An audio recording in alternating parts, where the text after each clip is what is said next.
Hello, everybody. This is Martha Alter Hines, and I am making this video today to talk about the energies in the upcoming new moon in Virgo, but also to talk about some pretty relevant energies that are happening now and then moving toward that new moon, because they're all very tied to each other and have a really similar theme. The themes that are really alive for me are alive in the astrology right now, and then definitely also in that new moon. So yeah, it's really beautiful what I'm feeling and what's feeling alive here to talk about. So I'm excited to drop into it with you. So I'm recording this video on September 3rd, Sunday. I'm in California, and right now it's almost 1 p.m. when I'm recording this Pacific time. So there's a bunch of things happening astrologically right now that all, again, tie together in a certain way. So today, September 3rd, in just a few hours, Venus, which has been going retrograde between the Earth and the Sun, is about to go direct just a few hours from now. And so by the time you are watching this video, Venus will probably already be going direct. It's going direct at 12 degrees of Leo. And then tomorrow, September 4th, and for some of you, this is happening on, actually, both things are happening on September 4th, depending on where you are in the world. Actually, most of the world, it's happening both on September 4th. But for me, tomorrow, September 4th, Jupiter is going retrograde at 15 degrees of Taurus. And we already have Uranus going retrograde. We already have Saturn, which has been going retrograde for a while. You know, we have Pluto going retrograde in Capricorn. We have a lot of planets going retrograde or about to go retrograde. And the big theme that I'm really feeling called to is that a lot of the energies that are particularly alive right now astrologically are the Earth signs and planets in Earth signs.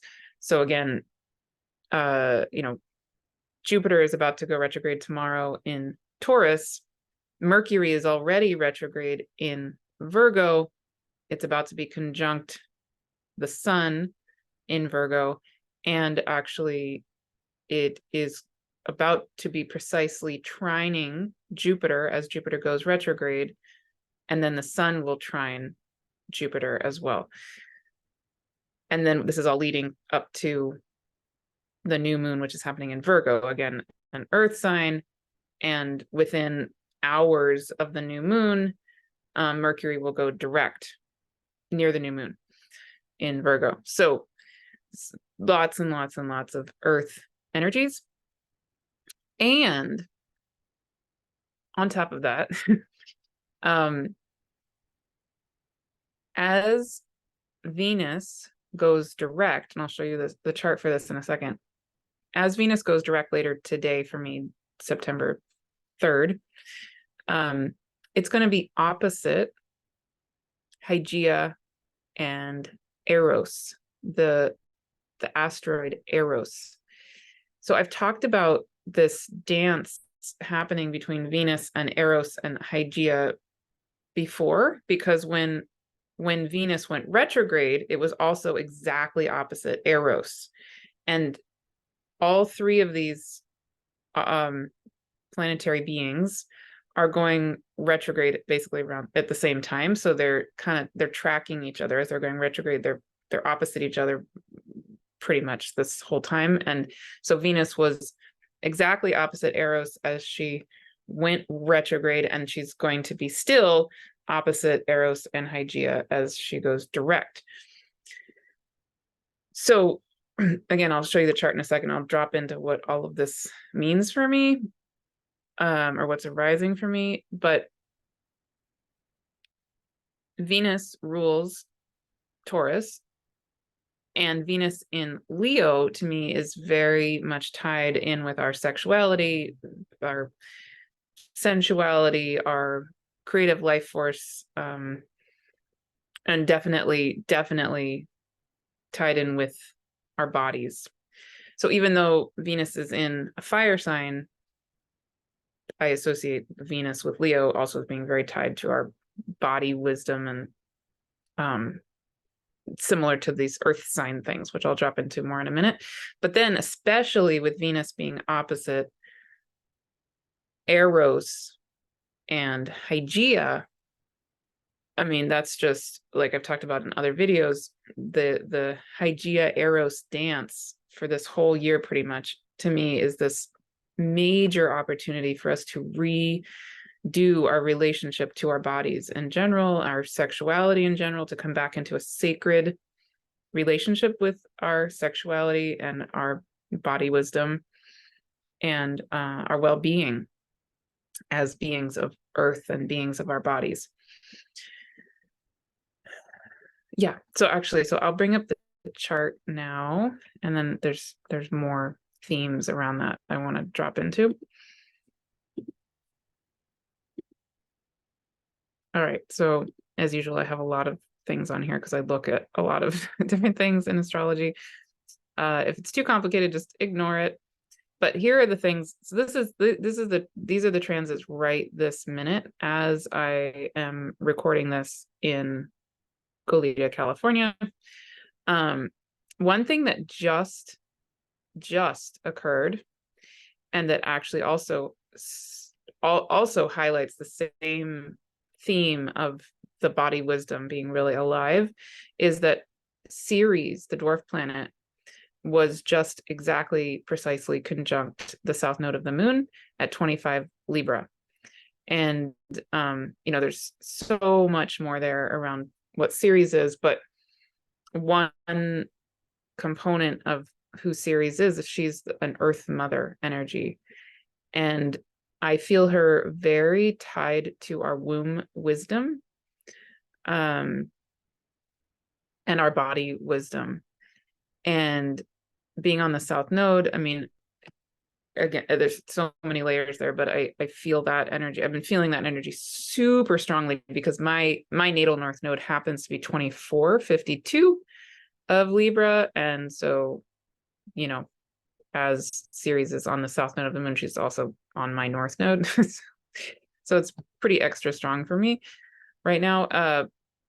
But what I feel in that Ceres energy is this remembering of our womb wisdom, the remembering of ourselves as body and earth, and also many layers of grief that might arise around our relationship with our womb, our relationship with mothering or mothers or our mother or our children, or if you do or don't have children or did have whatever, anything. There's so many possibilities there, but Ceres definitely is related to grief, and she's related to unconditional love, and she's related to loss and letting go, and letting go even when you don't want to, and yet it's needed. And again, for me, the womb and that massive all-abiding earth mother energy. So many components there, but that did just occur, or it's occurring now-ish. It's about to occur. I'm recording this, it's right now about to occur. And like I said, Venus is about to go direct at 12 degrees of Leo. Tomorrow, Jupiter is going to go retrograde at 15 degrees of Taurus. And then, like I was saying, as Venus goes direct, it is currently, pretty mumuch exactly opposite Hygeia and Eros, and more loosely Chariklo also. And I can just add in also Juno and Venus are kind of doing a dance together for a while right now, which brings in an element of the the inner sacred union for me. So there's this theme of us, Hygeia and Eros and Chariklo being together much of this year. This theme of us coming into a time of healing our relationship to our sexuality and coming into more of a sacred sexuality resonance in ourselves, and then embodying and coming in touch with the wisdom of our bodies and the wisdom of ourselves as Earth. And Jupiter being in Taurus and about to go retrograde in Taurus, along with Uranus being in Taurus and already just last Sunday having gone retrograde in Taurus, that's again highlighting this theme of us needing to really be in touch with ourselves as Earth and ourselves as bodies. Yeah, just over and over and over and over and over and over and over again. Same theme here. Okay, and then let me pull up the new moon chart. So this is what the new moon will be like. For me, it'll be on September 14th. For lots of you in other parts of the world, it'll be September 15th. And the new moon itself will be at 21:58 of Virgo, 21 degrees, 58 minutes of Virgo, so almost 22 degrees of Virgo. And this new moon will be, among other things, almost exactly, well, within 1 degree and 1 minute. No, less than, okay. It's basically exactly 1 degree trining Uranus. So this new moon, which we're moving toward now, itself, in and of itself, just given the fact that it's in Virgo, but then also especially given the fact that it is trining Uranus in Taurus, again, is this repeated theme of us coming into a new relationship, a new way of being with ourselves as the intelligence of the divine, as Earth, as ourselves, as our bodies, and really owning that, I want to say, but also doing this in a new way, doing this in a different way. And yeah, I'm going to stop sharing because there are a few things I want to drop into with that. So I have been I've been talking with Anne Bromley a lot, and Anne was a speaker in the Rebecoming the One symposium. She does work with sacred womb wisdom, and a lot of you loved her talk, and a lot of you came to her workshop, which was part of the symposium, and actually it's still available if you're interested in it. Not very expensive. And then a lot of you attended a free 5-day event that she gave after the symposium. And then a lot of you actually joined also her more ongoing workshops.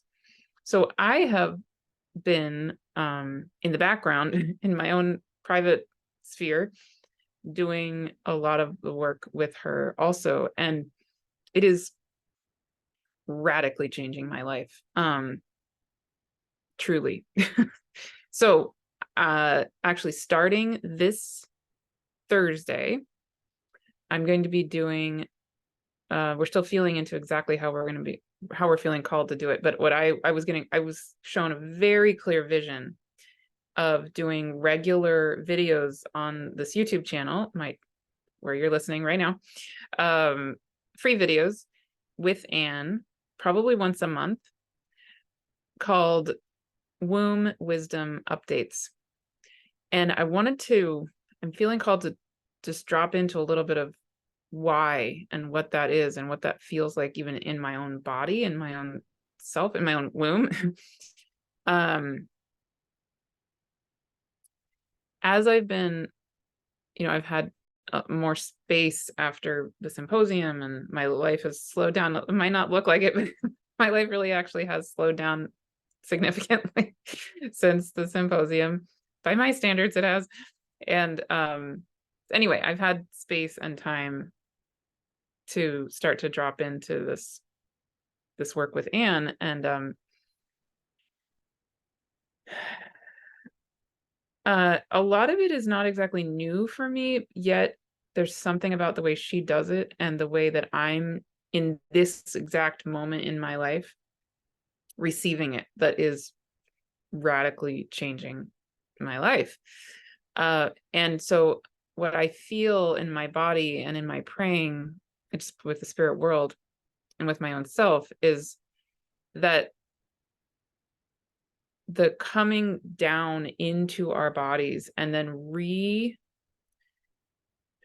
coming into a new relationship with either our physical, if we have physical wombs, or even if we don't, no matter what gender we are, when we come into this new way of being with ourselves, where our whole body, including the womb, is a sacred, beautiful temple, being, and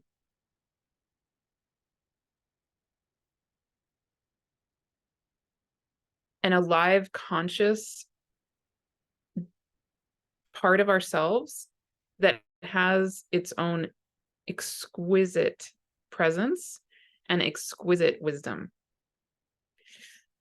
When I am dropping into that and really coming into that in myself, I feel it. I can feel that that way of being aware and conscious and embodied absolutely can change the world, and certainly is currently changing my life. I mean, no question. And it is so incredibly relevant to what's happening astrologically. So again, Ceres being on just, right now being conjunct the South Node, all of these planets being in these earth signs, Jupiter going retrograde in Taurus, Mercury going retrograde in Virgo, this new moon coming up, on and on, right? It's just Uranus being in Taurus, having just gone retrograde. It's so much supporting us right now to come back into our body. Venus having gone direct in Leo, opposite your Eros and Hygeia and Cherok, all the things I just mentioned, all of them bring us back to our bodies, and our bodies as these literal temples, Virgo. And bring us back to the reality that, I don't want to say all of us, but I would say in general, probably most all of us have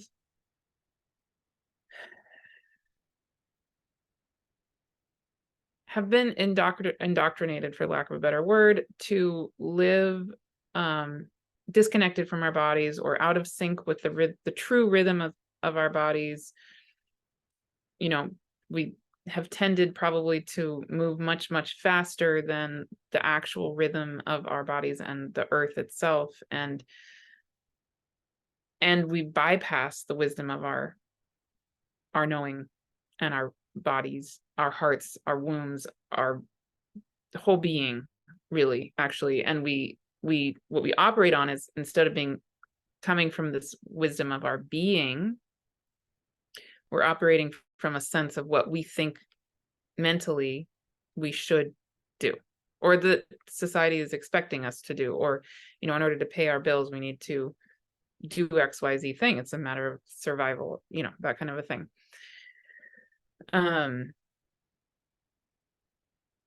these energies are really a beautiful pivotal moment, I feel, for us to be coming back pretty profoundly into this wisdom of our bodies, our beings, our wombs, our hearts, but not only our mind and our heart, right? Really our whole body, our whole being, and to be grounded. It's like so perfect. That's what the womb wisdom really feels why it feels so important to me, because it fully grounds me right here. And I am a relatively grounded person. I mean, I have, very strong earth energies, but there's something, the component of adding in the womb wisdom, like, brings me all the way right down here, right here. And I can be connected, everywhere too, but I can be right here.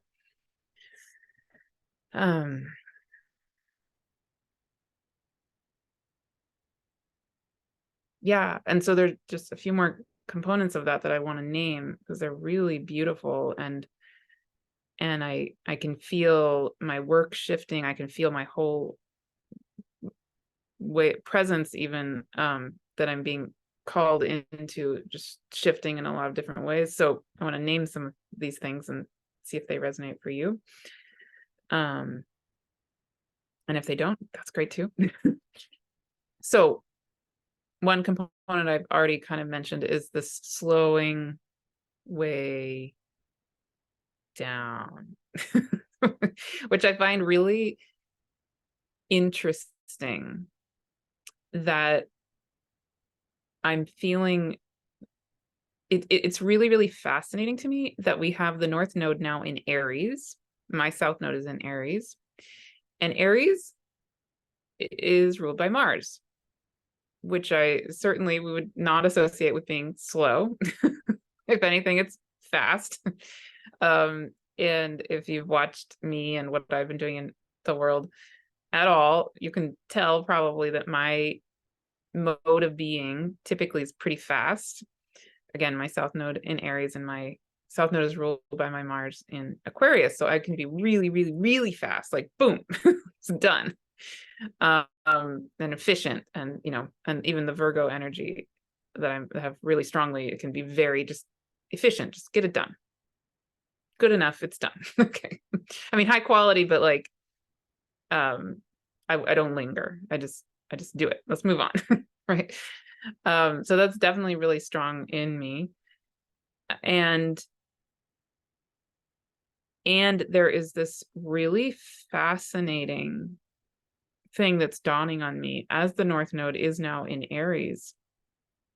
It's something I want to explore over the next coming months, and I love to have conversations with all of you about it. And I'm hoping to have conversations with people I'm going to be doing interviews with about this. But there's what the spirit world has been saying to me a lot is, of course, there's a divine version, a divine template of each archetype and each set of energies. So I've said this in lots of different places. Heather Ensworth talks about this a lot in a really beautiful way. Actually, Heather just recently, yesterday, put out a video of an interview with Anne Baring where they talk about this a lot. And I interviewed Anne. Anyway, I love Heather, and I love Anne. And so, yeah, I loved that video.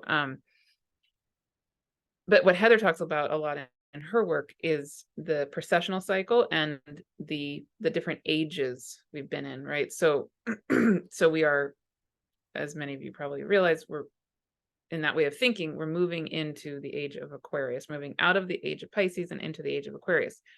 But what came before the age of Pisces was the age of Aries. Okay. And Heather wrote an entire book on this, and there's lots more to say about this, but on a basic gist level, when we were in the age, and before the age of Aries was the age of Taurus. Okay. But in the age of Aries, there was a kind of, my words would be, there was a divine template for what the age of Aries could be promoting, could be really helping us move into, in terms of our relationship to this Aries archetype. And maybe it did some of that, but in a lot of ways, it really became quite unbalanced. And the version of the Aries energy that was maybe more predominant was not a healthy version of Aries. And that the way that Heather puts it is, that unbalanced Aries energy has carried over from the age of Aries into the age of Pisces and is still present with us. And it's a lot of what we are now, a lot of us wanting to rectify and come back into balance with. So, I just spoke with Chris Skidmore last night and did a video with him, which a lot of you have probably already seen, where we're talking, kind of touching on a lot of these themes, that there's a beauty in each of these archetypes. There's a beauty in the Aries archetype. There's this divine version of the masculine, for example, right? Just like there's a divine version of the feminine. And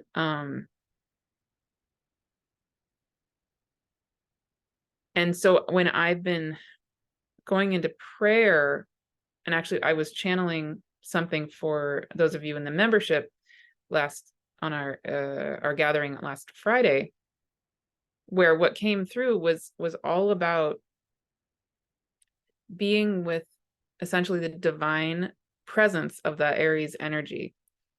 And Aries energy it has to do with being, like existing, and it has to do also with lots of different things, but like the impulse to exist and the impulse to act, the impulse to move forward. But what was so interesting, and I need to continue to sit with this because my human brain is still not totally getting it, but what came through in that channeling was they were really focused on this North Node being in Aries, but then they brought us back to the slowness and the natural rhythms of our bodies and of Earth. And so my human brain wants to move from Aries to Taurus in order for that to make sense. But what I'm also sitting with is this feeling of, well, Aries doesn't need to be fast. Aries is an energy of I exist, I am, which in its, maybe in a certain divine form, is actually can be very slow, potentially, right? I'd love your thoughts on that. But that's what I was feeling when I was channeling that, it was the spirit world was so focused on Aries energy and slowness at the same time, which in our conception of astrology doesn't fit. But I could feel it in my being, and I could see it in what they were showing me, that it does fit. So there's something about the North Node being in Aries right now that feels like it's even that is somehow supporting us, just like Jupiter being in Taurus, Uranus being in Taurus, all of these things being in these earth signs. Somehow even the North Node in Aries to me is feeling like it's actually helping us to come back to the divine essence of what Aries actually is, what being actually is. And that Aries energy, when it's out of balance, is maybe overly fast and maybe overly aggressive and violent and all that. But at its divine essence is in alignment with simply being, like the spark of source that starts the new life, right? Like the seed that goes bing. And that in and of itself can actually be very quiet and very still in a certain way. Like when you light a match, like that's Aries energy, is the lighting the match maybe feels fast in a sense, but then you're sitting there holding that match, and that can be a very still experience. Like when let's say maybe you light a candle. Well, this is me just thinking out loud because I'm still trying to understand what came through in that channeling. But when we light the candle, a lit candle is often something we sit and just are still with. if we're meditating or whatever, that's a really stereotypical thing to do, is just be with a simple candle, right? But the light is very much an Aries energy. So yeah, I feel like I'm getting nods from the spirit world that maybe that's what they're trying to say, is that, you know, the essence of the Aries energy can be very still when we come to the reality of that energy as just that being. Anyway, okay. Okay, and then one other theme related to all of this that I'm feeling really called to talk about, because I haven't actually said this in any of my videos, but it's feeling more and more and more important to say this out loud. I love it. Yeah, and I haven't heard anybody say this before, but anyway, super important to me. More and more important to me. So I'm going to share it with you. So another thing quite related to all of these earth energies in particular, and, you know, the new moon being in Virgo, trining Uranus, and all of the things I just mentioned. Okay. Something that keeps arising for me in my consciousness and my being and my praying, especially as I'm moving toward hosting the Infinite Soul Wisdom Astrology 101 course,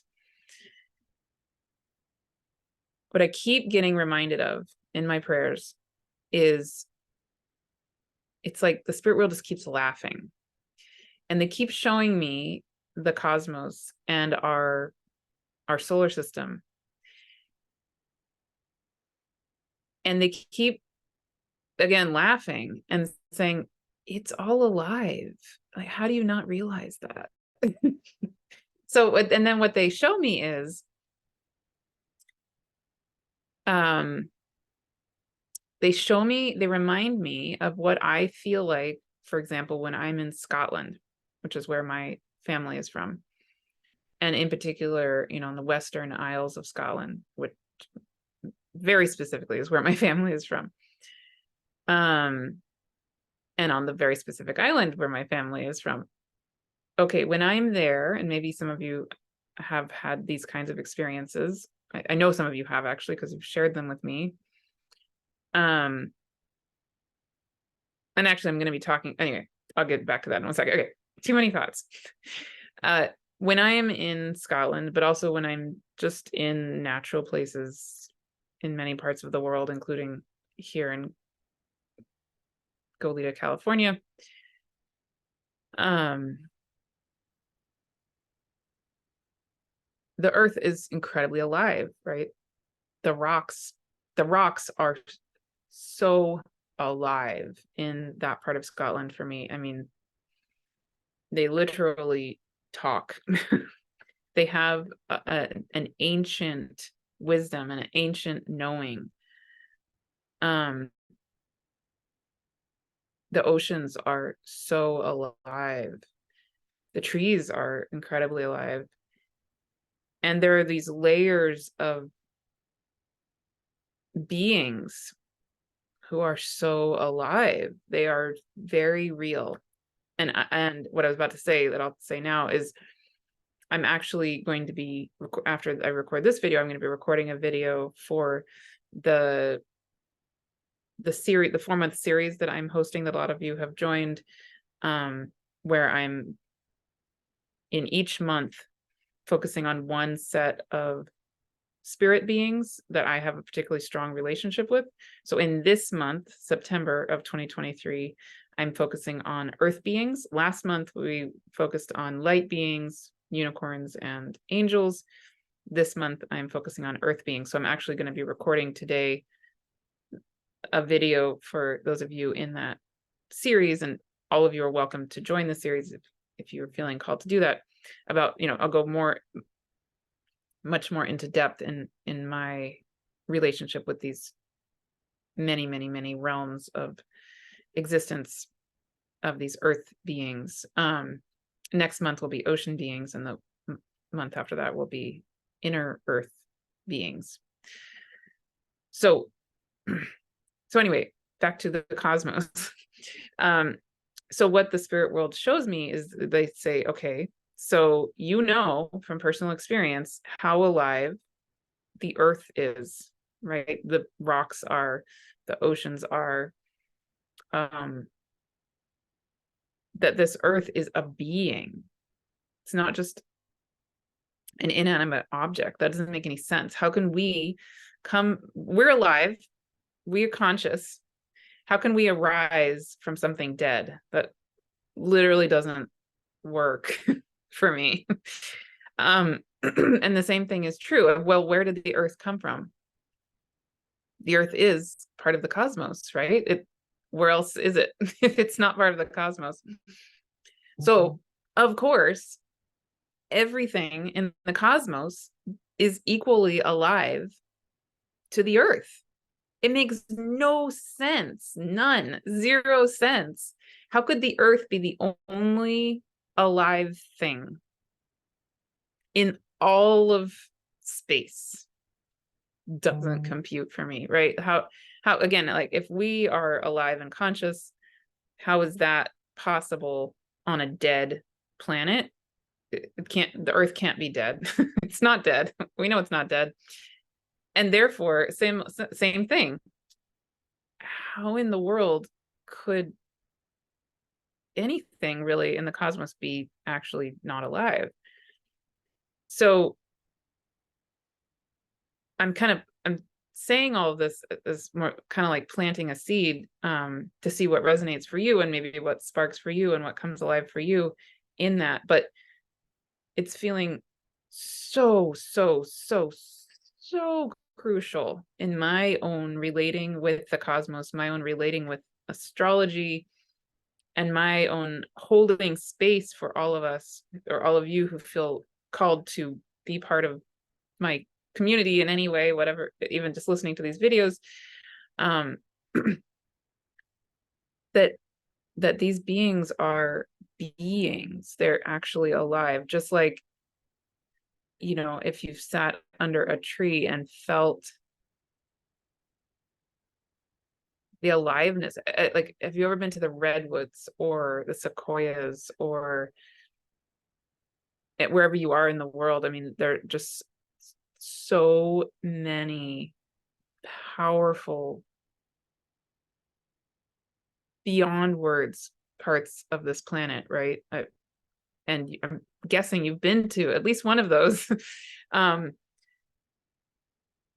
So yeah, if you just put yourself in that place, wherever you've been, where you felt something along those lines of, like, I can say, when I've been to the redwoods or the sequoias here in California, I can't even put that into words. The ancientness of their presence. Redwoods and sequoias, a lot of them have been alive for what, 2,000-3,000 years. They have been alive for 2,000 or 3,000 years.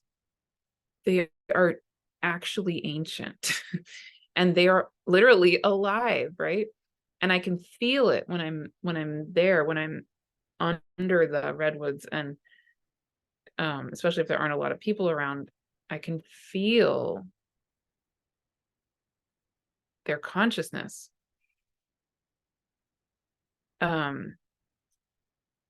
Yeah, and I'm guessing you have probably had similar experiences in one form or another.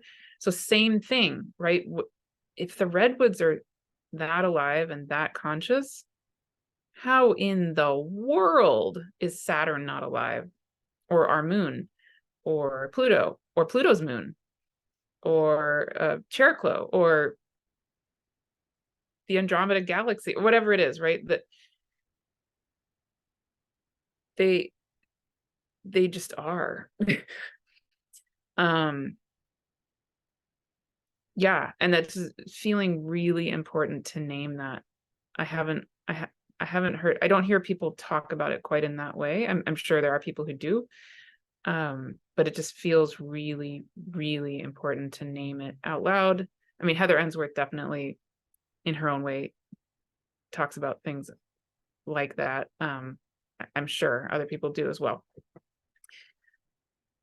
But in the Astrology 101 course, the Infinite Soul Wisdom Astrology 101 course, that is a big component of how I'm going to be holding that space, is that, you know, it's what I am shown by the spirit world is, I've said this in other videos, that course is meant to be, it is going to be a literal portal of remembering, a literal grounding into our body wisdom, probably also our womb wisdom, our heart wisdom, our mind wisdom, our body wisdom, our soul wisdom, our spirit, our cosmic wisdom, all of it grounded in a safe container, so that this way of being with the aliveness of the wisdom of infinity really can come back into our being, into our bodies, and we can be present as that wisdom that is unique to you, unique to me, unique to each of us. That's what our world is really, really needing. And so that's the point of the course. Yeah, I'm so excited about it. And a bunch of you already signed up, and I'm really, really, really, really happy and excited about that. And actually, along those lines, for those of you who have signed up already, or those of you who do sign up before September 19th, 2023, I'm going to be holding a free meet and greet, so you guys can start to connect with each other. Yeah, I would love to have you there live. I'll also record it. But yeah, I'm uploading preliminary resources for you, and the course doesn't start officially until February, but I'm like, I want to start. But the spirit world is very clear, it needs to start in February. So but then they're showing me other things that I can be doing with you all or for you all this fall. And yeah, the first thing will be this meet and greet on September 19th, and then uploading these preliminary resources. I'll be recording a couple videos for you to get you started on your journey. And then I'll also be holding a December, not equinox, solstice, a December solstice gathering for all of you. It'll be free for people who have signed up for the course. And I'm doing a year ahead 2024 astrology, the Astrology of 2024 workshop, which again it'll be open to any of you if you want to join, but it'll be free for people who have signed up for that course. And I'm creating a PDF of a bunch of the transits of 2024 for all of the main planets, the centaurs, the asteroids, or the asteroids that I work with, which is a lot of them, and a lot of the Kuiper Belt objects and Sedna. So that is going to be, I'm going to be uploading that PDF for all of you who have signed up for the course in the next week or two, because I'm almost done with it. And also it'll be available for all of you who sign up for the Astrology of 2024 workshop, but that'll be happening in probably December. And what else do I want to mention? Yeah, also for those of you who have signed up for the course, you get a 25% discount, on lots of workshops that I have already held with other people or by myself. And also the 2 workshops coming up in the next few weeks, super, super, super, super fun and exciting, both of them. And you're all invited to them, whether or not you're part of the Astrology 101 course. So you probably have already heard about them, but they are on September 30th / October 1st, depending on where in the world you are. I'll be holding a Shiva Shakti asteroid workshop with Daniel Sawelu. And then a couple weeks later, on October 14th, 15th, and October 28th, 29th, on the days of the 2 eclipses happening in October, I'm holding an eclipse, like a sacred ceremonial kind of workshop that'll have 2 parts with Chris Skidmore. So both workshops, the one with Daniel and the one with Chris, are $45 each.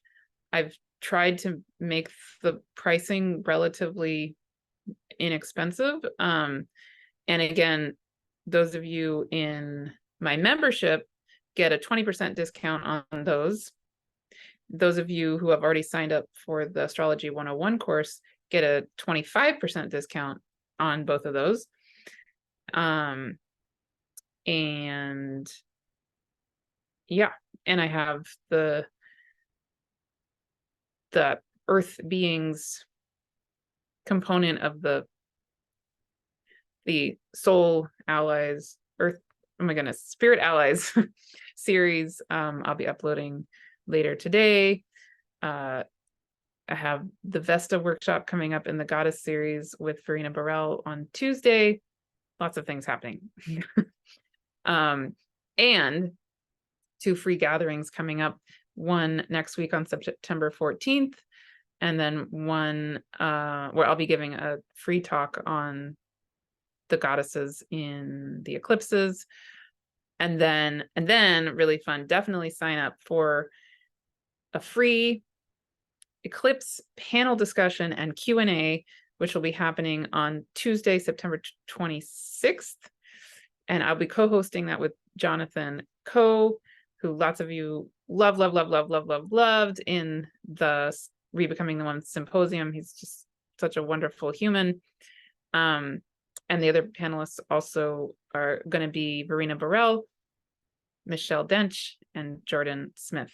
And yeah, just lots of you commented how much you loved the panel that Jonathan co-led with me in the Rebecoming the One symposium. And Verena and Jordan were both part of that panel also. And then Michelle was also part of the symposium. And yeah, I think it's going to, I'm really excited about that panel. I think it'll be really fun. And you're welcome to submit questions ahead of time.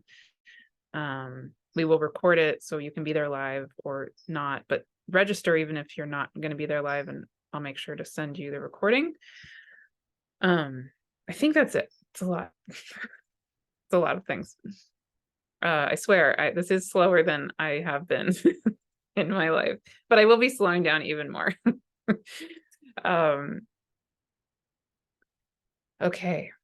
Yeah, I think those are all the things. Oh, one more thing. For those of you who do sign up for the Astrology 101 course, depending on whether you choose the sliding scale option or the full option, you get at least one free one-on-one session with me. So lots of you are already been doing those sessions. If you haven't signed up for that session, certainly do.